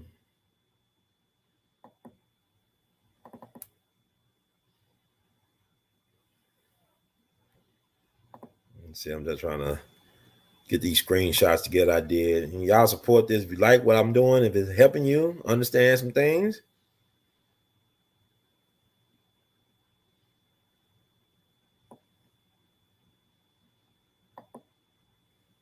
Okay. Like, I'm reading his stuff on his page, right? I don't know. It's like he was really into this Kyrie Irving thing. Which is, I mean, you think about this man allegedly killed, helped plan the murder or assassination of Young Dolph. And he's talking about Black power, unity, and solidarity on his Facebook page. And I just like, man, I just don't, man, he's a character. I don't know, Hollywood cannot make up a character like him. But like, this is some of the stuff he saw about the Kyrie Irving stuff, right? He said, Kyrie Irving, if you play another game for the Nets, I'm going to be very disappointed. Lakers force a trade. So, I mean, he really, like, I guess he's conscious, but he ain't conscious. Because, like, how can you be talking about you want to boycott the NBA and support Kyrie Irving? I stand with Kyrie. And then you kill your brother, allegedly. You helped plan his demise, and he was a family man. And it's like, it's sad for him, too, because he lost his daughter, but he's like, he had a whole bunch of kids. He had a whole bunch of daughters, and he had sons. So he's gonna be gone. Ain't gonna be longer than November. Cause it's November now. I'll be going to November. I'll be going to November. Going to November 50 years in the future. But yeah, I just thought that was strange that he would be so pro-black when it comes to Kyrie Irving and all this stuff. But yet you allegedly helped kill this brother. You had months of planning in trying to get young Dolph and went along. I mean, it's sad. I don't know. I'm trying to think if I went to school with this guy. He might have went to Overton at one point when I was there. I don't know everybody that went to school with me, but that we know some of the same people based on his Facebook friends list. But anyway, it's really sad, man. It's really, really sad. Sorry that his daughter had to lose, but the sins of the father, right? It's like kind of like the Kennedy family. Like their father, Joe Kennedy, kind of cursed the family in how the way he got the wealth for the family, right? He kind of put a Kennedy curse on his seeds. You know what I'm saying? He cursed his generations. They still got Kennedys dying crazy ways to this day.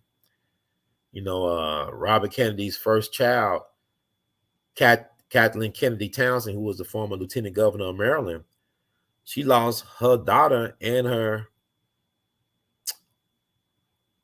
grandson back in 2020 doing some type of freak boating accident or swimming accident. And she was, I think that was the one that was married to Chris Cuomo's brother, who was the governor of New York at one point. I'm not sure. I'm not getting my mind getting foggy now. I don't think, but somehow, you know, because the Cuomo, I think the former governor of New York was married into the Kennedy family. But I know they was like, thank you so much, Brother Sean. We love you madly for your donation. But I think that was Kathleen Kennedy Townsend's daughter. Let me look it up now, because y'all get mad. Y'all, Brother Ron misleading us. He's a disinfo agent. I'm just getting confused because there's so much stuff going on. Let me see. Make sure. Kennedy Townsend.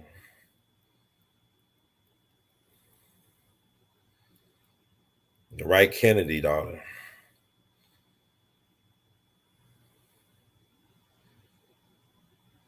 Okay, it was Kathleen Kennedy Townsend's daughter and grandson. They died back in the 2020 during that pandemic situation. They drowned.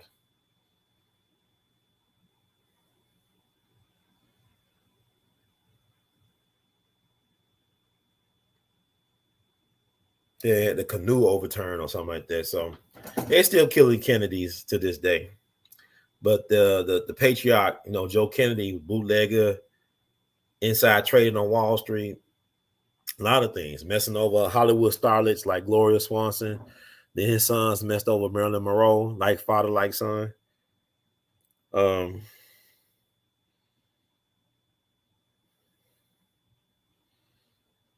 was reading y'all calling. Okay, so yeah, so it's crazy, but like Baba Dick would say, Baba Dick Gregory, just pray for the truth to come out on any and everything at noon. Just pray for the truth, meditate that the truth will come out. And the truth is coming out. Like the police, law enforcement, they're actually doing their job when it comes to young Dolph. Because like some people think he was like a small time rapper. Like I know I've been listening to Jason Whitlock, and I actually like a lot of stuff that Jason Whitlock has been saying on his show. Fearless. He's been very fearless in advocating for his point of view. But I know we'll start talking about, he had a segment on Memphis crime, because we had a lot of high profile crimes happen in Memphis over the last several months. You know, Eliza Fletcher, the billionaire heiress who was kidnapped and killed and supposedly by this black dude, and that's all there is to it. You know, then you had the brother going around shooting folks on Facebook Live, not that far from where I live, just going up and down the streets and stuff, killing people, shooting folks on Facebook Live. There's a lot of crazy stuff happening in Memphis. And Jason Whitlock was trying to downplay the significance of young Dolph. And young Dolph was a giant in rap. I mean, he was well respected and loved in rap. And like I said, I didn't learn about young Dolph until I went to Ferguson and to Baltimore. And I told the people I was from Memphis, and they would tell me how they love Memphis rappers like Yo Gotti. And they just kept on talking about young Dolph, like how they love young Dolph. He represent the people. So he was really big. And like I said, I didn't know. And I was in the room with Young Dolph when Minister Farrakhan came and spoke to us before the Justice or Else event in October. He came to Memphis to rally up support. So he spoke at the MLK Labor Forum or Labor Center on Beale Street. And so he had a bunch of hip hop people there, rappers like A.L.L and MJG, Player Fly. And I was on the DVD. Like, you know, you got a DVD of that event. They showed me on the DVD. And I was trying to meet with the minister. All the brothers in the nation, they know me. But they had like be scared for me to connect with the minister or something. And oh, Brother Ron, we love you, man. We listen to you. I don't know if we can help you with that, brother. I said, man, I got a plaque for Minister Farrakhan. Man, I want to meet him. I'm not one of them people. I wouldn't disown Farrakhan like Barack Obama or Nick Cannon. I wouldn't like they couldn't get me to disown Farrakhan. I respect them. You know, I respect Minister. But Young Dolph was in the room. He took a picture with Farrakhan though. But I didn't really know, you know what I'm saying? I knew Player Fly, I knew A.L.L MJG, I got pictures with them. But that was like probably my closest time I could have met Dolph and get a chance to connect. But also Young Dolph father went to high school with my mom. They went to Hamilton High School, same class and everything. And so they that's my connection, another connection I have to Dolph. But anyway, there's gonna be a lot of other people getting arrested on this case. It sounds like they're working their way. They're crossing their T's and dotting their I's as it relates to this Young Dolph case. It's a very high profile case. So you got to think about it. It ain't going to be like it was like back in the day, like with Biggie and Tupac and even Jam Master Jay, because you got social media now. Like the internet is undefeated when it comes to providing clues because the internet was right on it with the straight drop guy. You know, they figured him out because he couldn't keep his mouth shut, you know, bragging online and making music videos and whatnot. And so this guy they caught, Hernandez Govan, he goes by a certain name, operating out of Orange Mound when they found those cars at the abandoned house last year or whatever. I'm not one of them people that really keeps up a lot with the Dolph case like that. There's a lot of other people on YouTube that do a way better job. Like Real Talk with Tamara. She does a great job. I mean, she's really passionate about the Young Dolph case and she's a private investigator. But Real Talk with Tamara. A Leo lady. So she about her business. So shout out to her. Cause they be doing like some 5-hour town halls. I don't know. I'm doing 2 hours. And this stuff could be draining to do this stuff. And maybe one day I might make it a call-in show for y'all. I might provide a link in the chat room. And y'all can hop on and we can have a conversation. But right now, I'm just going to do it like this. Just give out information right now. Y'all can consume. Now you can hear me. I'm glad. Yeah, she good people, man. She do a lot of, she's an unsung. She's brilliant in terms of investigating. Because look at her backlog. She really helped out a lot of people while she's been doing her work. So shout out to her. Yeah, but you know, like this thing, man, it's like even the takeoff thing, man, stuff is weird, you know, because people using words like even her father, Lotta Desto, Destiny Govan, her father using words like sacrificing and curse. Like, what type of deal did you make? Then, from my understanding, he's the manager. He's the music manager for Straight Drop. You know, Straight Drop was trying to get a request to get transferred out of 201 Popular, where he's at right now. They had a couple of deaths in 201 Popular. It was a dude that died. They didn't say how he died. It was a young man, 24. He actually killed his sister and his nephew. He stabbed 5 family members. He stabbed them real bad. His sister and his nephew, her young son, ended up dying. And he died. They haven't said how he died at 201 Popular, but he's dead. Because the family was worried about his mental state. Because I think one of the reasons why he stabbed his family, 5 members of his family, because they said he couldn't smoke no weed in the house. That's what they said. That's the so-called official story, that he got upset when he couldn't smoke no weed, and he just started stabbing his family members, including 2 of his nephews. And one of them ended up dying along with the sister, the mother of the nephew. And my thing is, like, I don't trust this stuff, that all this legalized weed, y'all be smoking all these strands. You don't know what they put in that stuff. You don't know what they be putting on, the type of chemicals in that stuff to make people act a certain way. like Dick would say, they put enough manganese and malts liquor make you want to kill your mama. So a lot of this stuff is about behavior modification. Even the fluoride in the water affects your behavior. Allegedly, I don't want to get banned from YouTube. They're already working on taking down videos of unsolved hanging cases. They fear for my mental health, self-harm. I said, these videos been up for 10 years. If I really was going to harm myself, y'all been too little too late. You know, I just learned, you know, the theme song for MASH.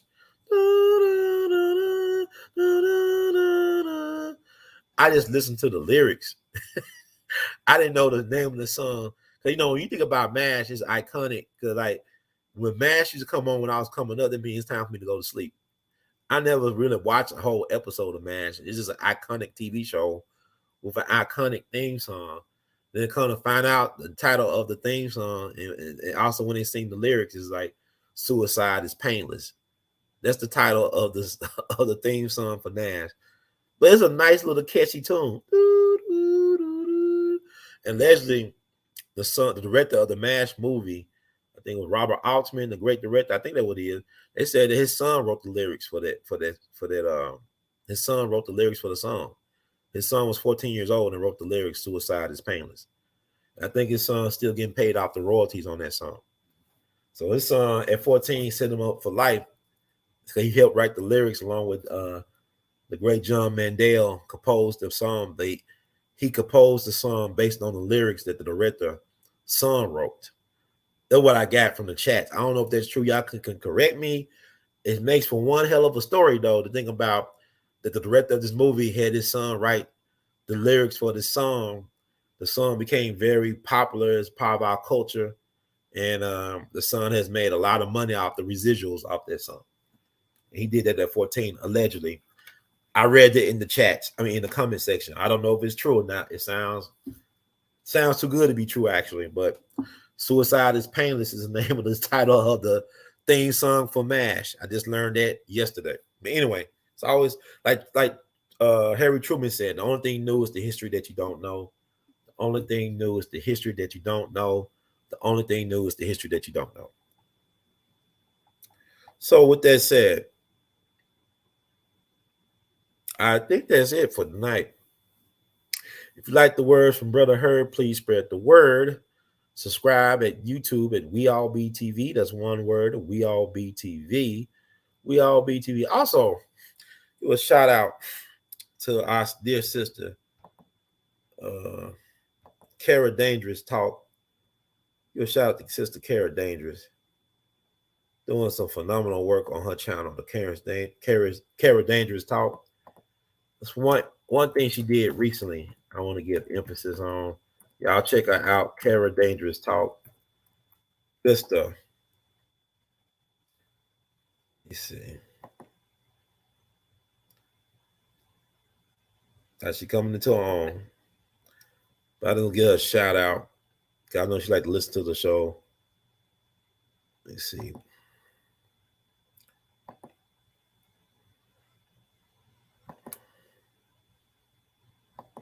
Check out Kara Dangerous stuff right here. Check out this show in particular.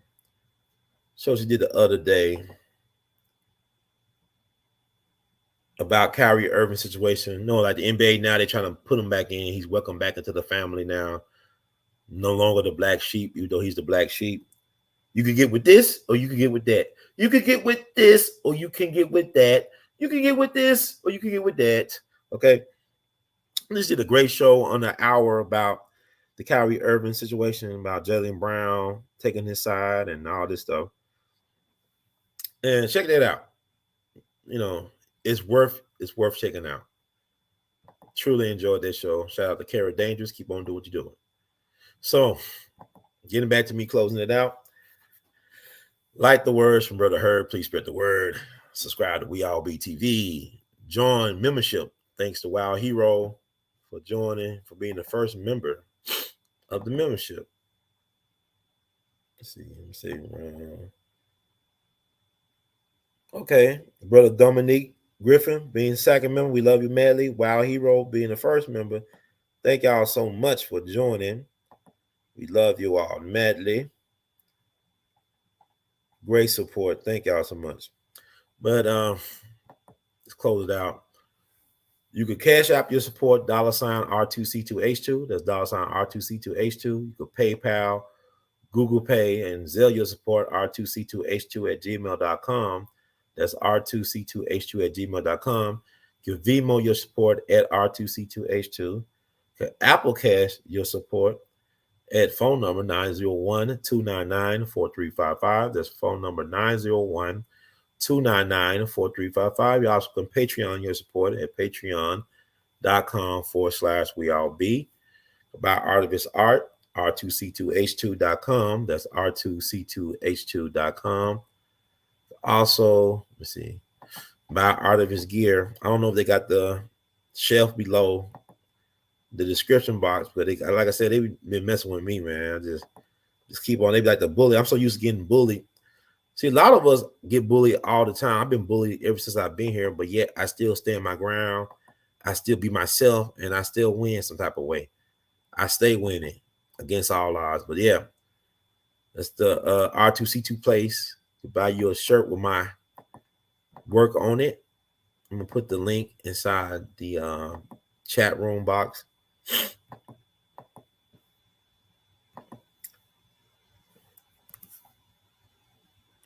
So y'all can check that out, do y'all thing. But thank y'all for being very patient with me. I know I can get through a lot.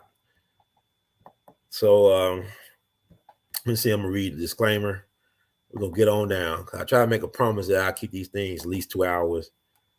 This 2-hour thing. And I think I'm gonna go on live a couple of times this weekend. Man, y'all know this stuff, boy. This is like a commitment, man. It's like a workout doing this stuff.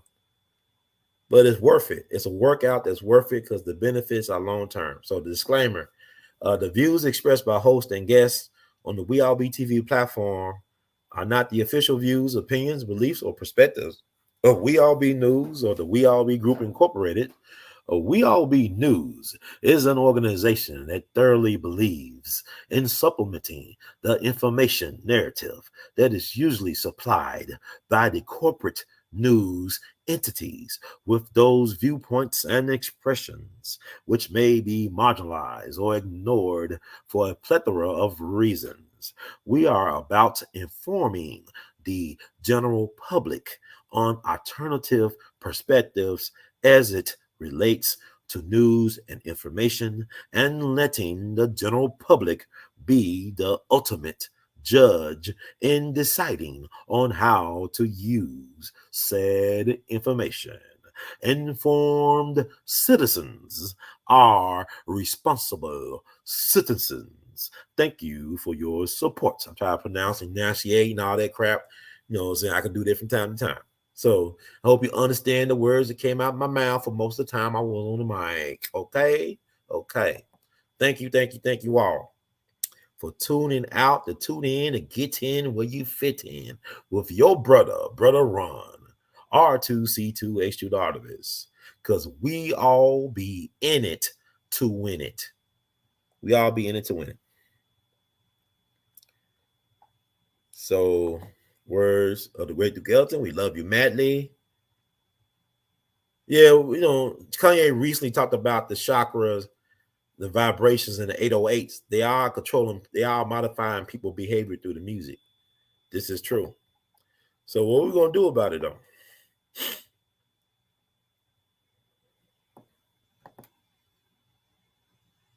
Yeah, this is true, too. Because somebody mentioned the Beastie Boys. Yeah, the Beastie Boys. But also MC Search, right? Or Search, whatever his name is, a Jewish guy. You know, he helped, I guess, discover Nas or whatever. I don't know. Y'all correct me on that.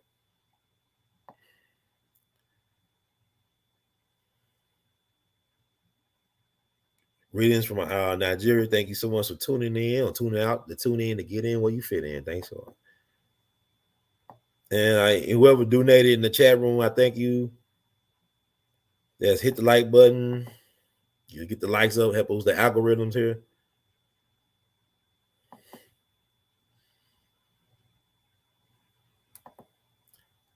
Yep. I think she was the first black woman. I think she actually was the first black and woman prosecutor in Louisville in Jefferson County. That's Alberta Odell Jones, if I'm not mistaken. Thank you so much. I'm just going through it.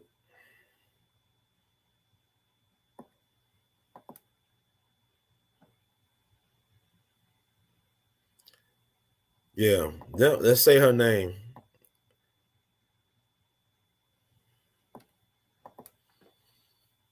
No, Antonio Brown is far from crazy, because like a lot of times they make it look crazy because people don't understand. People think that money is worth your health, your wealth. The real wealth is your health, having your right mind, the ability to make decisions for yourself, to be able to practice self-determination.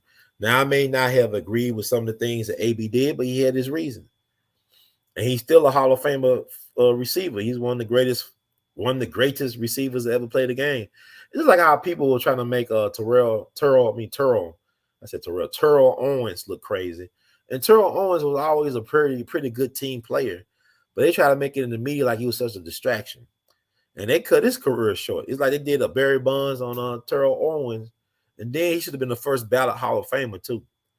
And they disrespected him on that. You know, Terrell Owens, one of the greatest wide receivers. He's one of the top three. Okay, you got Jerry Rice, you got Randy Moss, you got Terrell Owens. A lot of y'all would take Randy Moss. I'll take T.O. A lot of y'all, Randy Moss, whatever. I'll go for T.O. And T.O. probably can still play right now. That's how he's just a freak of nature, man. Yeah, Ronnie Coleman, the bodybuilder. Yeah, I mean, I saw a documentary on him. He could barely. I mean, it's a price you pay, man. We just lost another bodybuilder not too long ago, brother. He was just 44 years young. Brother out of New Jersey, a military guy, a black guy. He was like won the Arnold Classic back in 2017. Yeah, he was having issues of keeping food down. He couldn't eat. He was drinking fluids and stuff. He had something going on. I think he had COVID real bad at one point, and he never recovered from the effects of having that.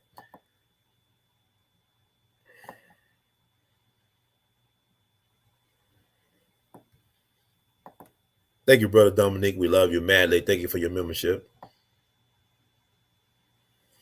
I see a lot of y'all counseling on NBA League Pass. It's great. Thank you for tuning in. I like that avatar. That's what I'm talking about. It is a great time to be alive. It could be a difficult time, but it's wonderful. Thank you, Sister Luna, for your support. We love you madly. Thank you for tuning in, being a great moderator. Cali love. Yeah, this 10,000 from 100,000, man. I got mine the hard way, not the ski mask way, but I got mine the hard way. You know what I'm saying? If I get this 100,000 out the mud, it's because of people like you, bald head Jamaican, that makes this achievement worth it because it's ours together. It's like if it's like a running back running 2,000 yards. You don't do it by yourself. You gotta have a great offensive line. That's why OJ the man, because he was the first to do it, and he took care of his offensive line. That's how you do it. It's teamwork, make the dream work. So I guess on that note, I'm getting out of here. Thank y'all so much for being patient.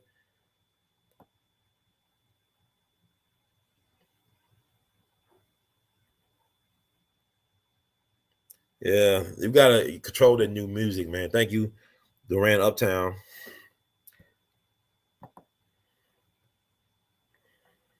Yeah, there's still a lot of great R&B acts out there. They don't get the coverage like they should. I'm discovering great R&B soul music every day. My ears are open. There's a lot of great acts out there that's not getting the recognition they deserve. So R&B is far from dead. Soul is still alive. So anyway, thank y'all so much. In the words of Duke Ellington, we love you madly. And in the words of Brother Ron, keep on producing and pushing. These are the breaks. See how it works? Somewhere. La-dee-dee, la-dee-da, la-dee-dee, la-dee-da. Goodbye.